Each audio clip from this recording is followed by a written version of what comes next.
Hello, everyone, and welcome back to my channel. My name is Samuel, and welcome to episode 2 of Life Lessons with my mum. I'm here with my lovely mum. Mum, say hi. Hi. Looking beautiful as always. How are you today, mum? How are you feeling? I'm very well. I'm good. Thank you. Thank you. How are you? I'm good. I'm very it's been nice to see the positive feedback from episode 1. You know, people that have been sharing it. Thank you everyone for sharing and watching. We hope you enjoyed it.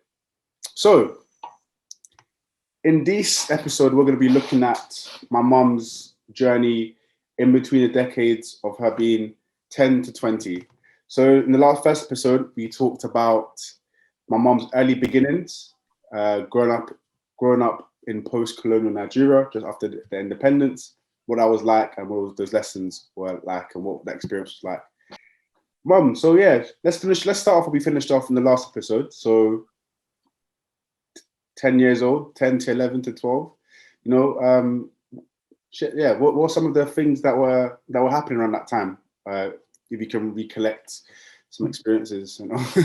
I know it might be a while ago, but yeah. 10 to 20 years is a significant decade in my life. I gained admission into secondary school in the year. Fortunately for people like me, that was the year when free education started in Nigeria. So maybe if that didn't happen, maybe I wouldn't even go through secondary school. And I'll tell you why. The first year, the second year, everything was fine. Remember I told you my dad was working, Yeah. you know, as he used to work, at Okewo, and I can't remember that tobacco company again. But then he moved to Lagos. So in my third year in secondary school, my dad lost his job. And that was the beginning of the biggest trial of our life. My dad had loads of certificates. He went to a lot of school. My dad is very well, learned, and yeah, he's educated. Of course, you can see when he speaks to you, kind of how he speaks his English and yeah. But the unfortunate thing is that when he lost his job, you can't believe it. He couldn't get any other job. Everywhere he goes to with his certificate is either they said to him he's overqualified or they don't have a space. It was really serious. We didn't even know that it's going to be so intense like that. We thought it's something. When you lose your job, you find another one. Yeah. But you know what? He didn't get a new job. We tried as a family, my mom has 6 of us. So it means my siblings and I and my dad and my mom, 8 of us, we have to just tag along. So the first thing that happened to us after that lost his job was losing our accommodation. We couldn't pay rent. So we were homeless. We lost everything. So we started living in kind of makeshift, uncompleted buildings, where shanty town. Yeah. It's not even, if we have that, it will be better. We have to go and take shelter in people, when people build houses. Nigeria build their own houses. It's not like this, like England where people buy mortgage. They not do it now in Nigeria, but those days, you build your own house. So people uncompleted building. My mom will use a lot of things to cover us, because sometimes it's raining at night. But we also learn how to go to revivals, to church, because they do. In Nigeria is very religious, and we do a lot of night sessions. We do a lot of revivals. So we end up going to lots of them. Why? Because where do you think we will sleep if we don't start going to all of those places? But the good thing is, let me tell you, myself and my siblings, in the morning, we will go to my mom's elder brother's house to bath, and then we will go to school. So at a point, my mom's elder brother said, okay, you can't be sleeping in uncompleted buildings. You know, we're proper homeless. Yeah. You know, let the kids, some of them sleep in the corridor, because he's renting his own house, so it's a shared house. So what was this? The space, was it one room? Was it? He's using 2 rooms with his family. So my dad and my mom, you know, we go and sleep. One of them will sleep maybe some tiny space in the sitting room. Then there's another uncle living in that house as well, because it's a shared house. You know, like maybe 8 rooms, but they all have their own share, but they share bathroom, toilet, and you know, it's a shared accommodation. So, but we will put mat on the floor in the corridor, you know, in their passage, and we will just sleep. Yeah. So how was that? Do you think how was it difficult? Yeah, because it was really difficult because 6 of us, you know, my mom struggled a lot. You know, it's not easy. You know, like that's why I said it's a terrible year. I'm saying it now. I kind of get over the emotions. You know, before when I'm relaying this story, I kind of go back and always cry, because when I realize what my mom went through, or what my dad went through, you know, and what myself and my siblings went through, because we have to even go to school. And I'm very sure none of my schoolmates can remember what I'm saying, because they will never see me crying, or maybe they notice that I use plaster to hold my shoes together, because my parents can't afford to buy me shoes, or maybe they see that I iron my uniform to the extreme. You know, I iron my uniform with pleatings just to cover up all the holes, and it was difficult. It was a very difficult year. But we continue to strive hard. We go to school, myself and my siblings. You know, my dad continued to look for work. There was no helper. It was difficult, Sam. But one day, as God will have it, my dad's best friend then, of a blessed memory, Mr. Biola Oladejo, called my dad, you know, after some time. You know, the man said, listen, I've been trying to look for money, you know, to help. I've rented a 2 rooms in a shared house. At least bring your kids there and, you know, live under a roof. We haven't done that for a long time. You know, we haven't got a space of our own for a while. So he paid for 1 year for us, and we have to move into it was like the best thing that year. It was really, we were happy, you know, we have our own space, though we have to share, because we're, like I said, we are 8. We have to share that, you know, that 2 rooms. But it was okay, it was ours. I was going towards my end of my secondary school year. So you can see the gap. I told you it was when I was going into 3rd year that started. And that took me through secondary school. So in Nigeria, when you, in your final year, after 5 years in secondary school, we write exam. I think they call it GCSE here. Yeah. Nigeria is called WAEC. Yeah. Sam, I was the last person to pay in my school. Wow. We have to pay to do exam. Yeah. I was the last person, but every day my principal will call me, Dara, your father have not paid for your exam. Are you not going to write exam? I don't know. Because we couldn't find the money. And there was no, and the school didn't have any system to help support students that were low income. Well, it's already paid, it's already free. You understand? It's already, we're not paying school fees. It's already free. So this, we have to pay to the governing body, not the school.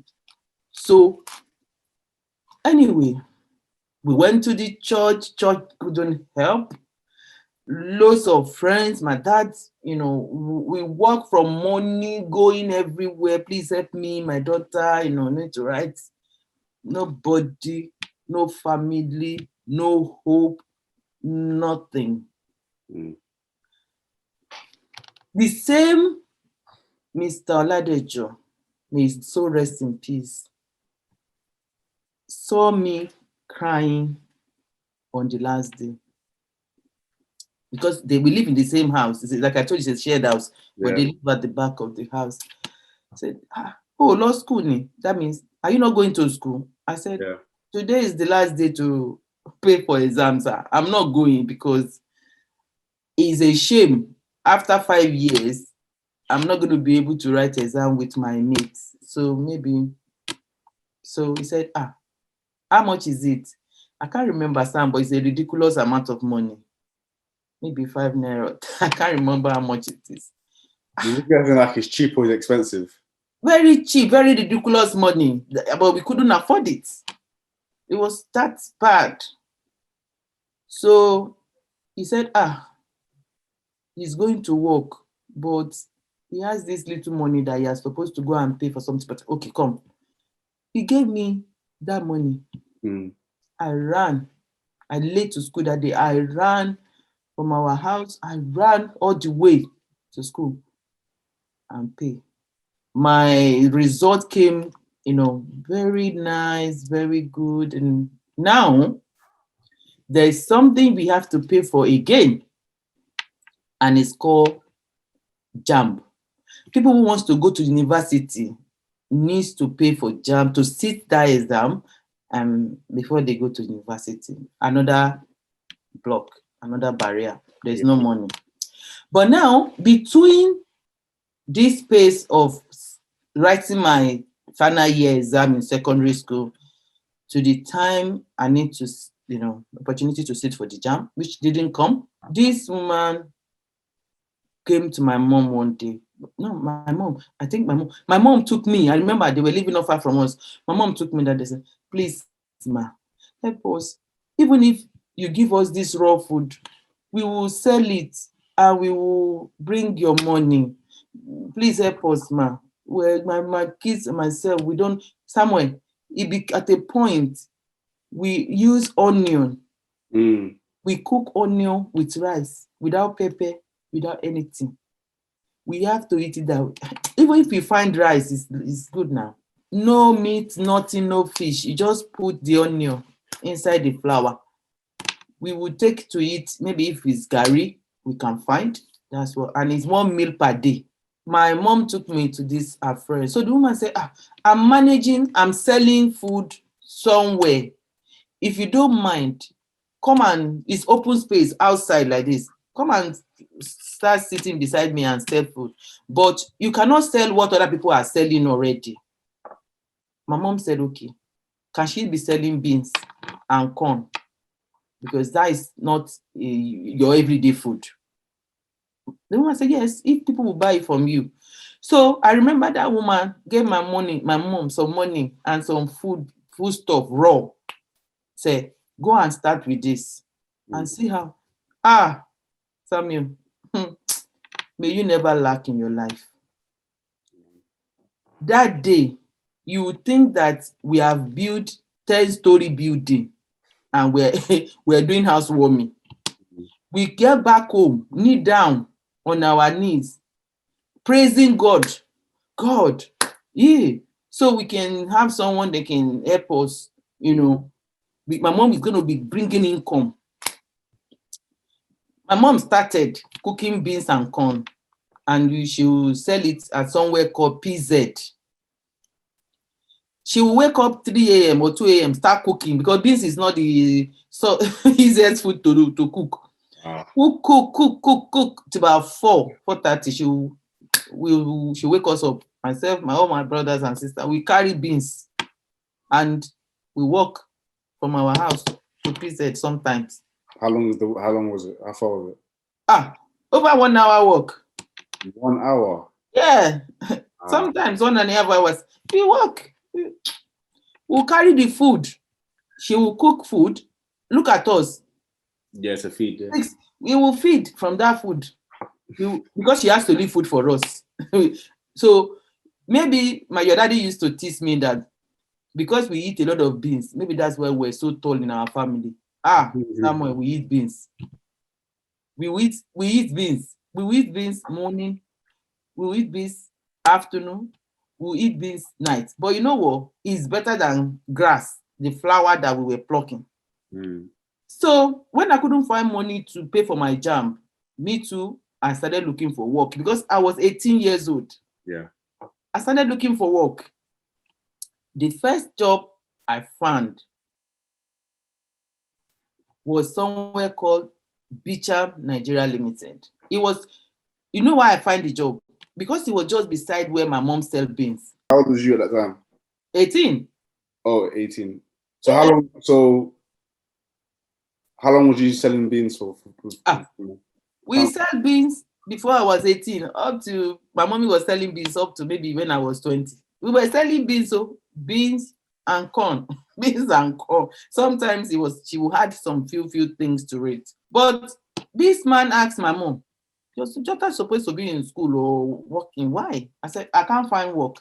That man said, oh, they are recruiting factory workers at Bicham. That day, I told mom, I'm going to queue up because if you have to queue up. Somewhere when I got there, I was the youngest. I will in the factory. The factory is like 300 people. We are sitting down, counting fancy, rolling it, packing it, rolling it. I'm the youngest. Everybody in the factory knows me and they like me because I'm so fast. When you have suffered, you become so smart and focused. I did that for almost 1 year. I was in that factory working when God smiled on me again. I met one of the, like a manager then. They don't normally come to the factory. When they're coming for inspection. But when he came, he looked at me, like when you see somebody you're not supposed to be seeing. Yeah, he's there. Hello, young woman, what's going on here? I said, oh, hello, sir. So why are you not in school? I said, I'm working, I'm saving money to go and write my JAMB. He said, you're saving money? How are you going to save money? Because I earn 5 naira per day. How are you going to save money? What's that in pounds? People know. It's not, don't even forget our pounds. It's not even up to penny. Wow. So how much you earn per month? Do you know that? Do you remember? Maybe, I don't know, maybe 100 naira. Per month? Yeah. So what's that in pounds then? Like £5? Penny. 100 naira is not up to £1. In Nigeria today, £1 is 670 naira. But then, do you know? Obviously, inflation is different. Then, I don't know. I think Nigeria value them is kind of better than what it is at the moment. So I don't know, but it will still be like a £1 per month or something like that. Wow. £1 per month. Wow. Yeah. But that £1, yeah, I will pay our rent in that money that I'm earning. I will pay our rent and buy books for my siblings, put some money on ground as well for food to supplement what my mom is doing. Because of that, I don't take transport to work. I have to walk from our house every day. When I'm going to work, one thing I remember, I cry every time I'm going to work. You know why? Because I was tired. I was tired of doing the same thing. My friends, some of my friends will see me and I have this smile on my face. You can never think I'm going through hell. Some people know, some people that are very close to us, like one of our neighbors. But because the money I was saving was not enough even to pay for the jam. Remember, you have to pay rent. I have to, buy books for my siblings. I have to. So he said there is a company called Yinku's Group of Company. They're looking for like a sale girl. The money is better than the work I'm doing in the factory. So I went to look for work there. They took me and I was working. And I was able to even pay the bills that I was paying and save more. But a friend of mine said something. He said, Dara, now that you are still saving money towards your jam, why not be doing some professional course? But they are school, but they're not like uni. Said, why can't you be going to that? I said, but I'm saving towards jam. Why would I be using the money again to do that one? That means that I won't have any savings. He said, but it will give you skills. You said you want to study computer science. Go and be learning it here. It will give you skills by the time you go to the uni. So I went to that school that my friend introduced me, and I was studying computer science, but I had to stop my work. Another mistake. It was difficult. I won't call it mistake because it steered me on the right journey, but I suffered. It shows how even if you have the ambition to get out of the situation, your surroundings will make it difficult for you. Like, you have to choose out of studying and being able to eat. Yeah. But I survived from that school. I did survive. One day I started looking for work again. My dad's friend, Mr. Mojaye, he saw me at the entrance of our house, when I sat there. I was crying. I couldn't pretend that I was okay anymore. He took that a week or 2 weeks after he found me sitting there. He took me to a organization called Corporate. They produce a magazine. So I was really good with graphics then. That 10 to 20 was the teacher of what produced me today. Yeah, I was going to ask you, what would be the 3 things you said that decade taught you? It taught me to be strong. It taught me to persevere. It taught me to be brave. And it shows that there is God somewhere there looking over us. If not because of those landmarks, those people that God sent at the point of my need, maybe I will not be where I am today. So, wow, that was a powerful, powerful conversation. Thank you very much, man, for sharing. As always, these require you to dive into some difficult memories, some that you may not want to rethink because of difficult times. So thank you for sharing that, and thank you for just being you. And I know when people see me, they know where I get my ambition and my dedication, hard work from. And we hope you are able to learn from your parents as well, or learn from the people who are close and you love. So that was decades 10 to 20. Our next episode will be 20 to 30. I believe that, again, that'll be a very significant time period. So all right, thank you everyone, and hope you enjoyed the video. If you do, please like and subscribe, and we'll see you next time. Thank you, Mom. Say thank you, everyone. bye. Bye.